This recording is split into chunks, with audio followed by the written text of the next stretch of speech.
till we get there. Come on to Africa. Till we get there. Come on to Africa. Till we get there. Come on to Africa.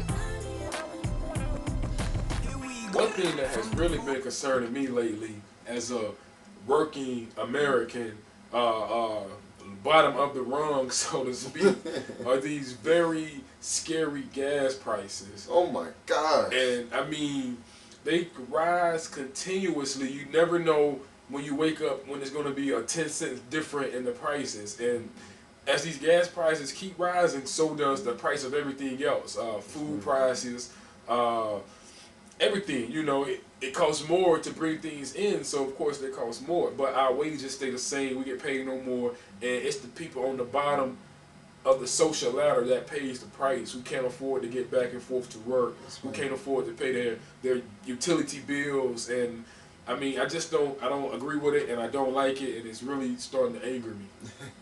Man, it affects everybody. I mean, these gas prices are ridiculous, but in a lot of senses, they become more like almost more like a fair tax. You see what I'm saying? I mean, they rise as a fall to $2.68 today, $3.05 tomorrow. Right. You never know which way it's going to go. So at the same time, it seems like they're rise and fall of interest rates. You know, I wanted to be 5% for this, 5.2% this day, 4.6% that day, with the rise and fall of interest rates. And these interest rates carry directly over to the price that everybody has to pay for everything through gas prices. So if interest rates don't affect people as far as homes are concerned, gas prices affect people as far as everything else is concerned. Right. Everything from Happy Meals to sodas, everything. That's correct. So it impacts the whole economy. How do you feel about that? I mean, that's absolutely correct. You know, it goes back to something, you know, give another plug for my man Ron Paul. That's something that he's addressed, you know, directly in his campaign, what he calls the inflation tax. And it's basically the same thing of how these prices just make everything else rise, and it's the bottom class that's really feeling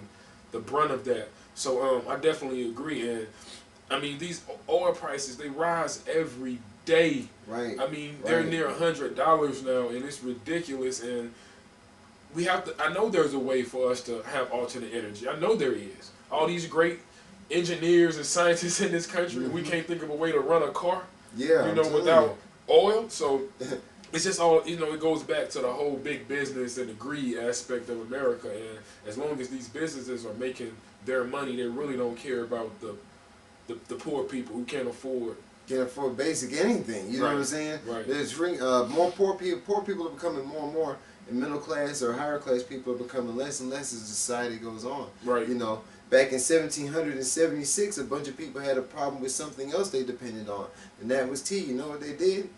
They stopped drinking it. That's right. They pretty much had to throw it in the Boston Harbor. You know what I'm saying? You know, maybe we have to stop buying this oil, and I don't know how you know, it's hard to walk to work these days. Can't get on 85 and walk to work, but we got to figure out a way. We got to get everyone on one accord to demand change. That's right. That's the only way to change. Demand change. That's right. And we have to learn how to change in scope of the times. We're not asking everybody to go and get bicycles. You know, China gave up their bikes not long ago. That's not what we're asking for. But maybe a transit system. If all the counties and municipalities and townships could participate in a rail system that could span this whole country, we might be able to save ourselves. If you notice, a lot of the problems we face today, before we had railroads, really didn't exist, or exist on much smaller levels. So maybe we go back to communicating by rail and using these hubs as centers and exchange between one to the other. We can eliminate a lot of the ignorance that persists between different regions in this country. That's a great point. We'll pick up there next time. Agenda Live.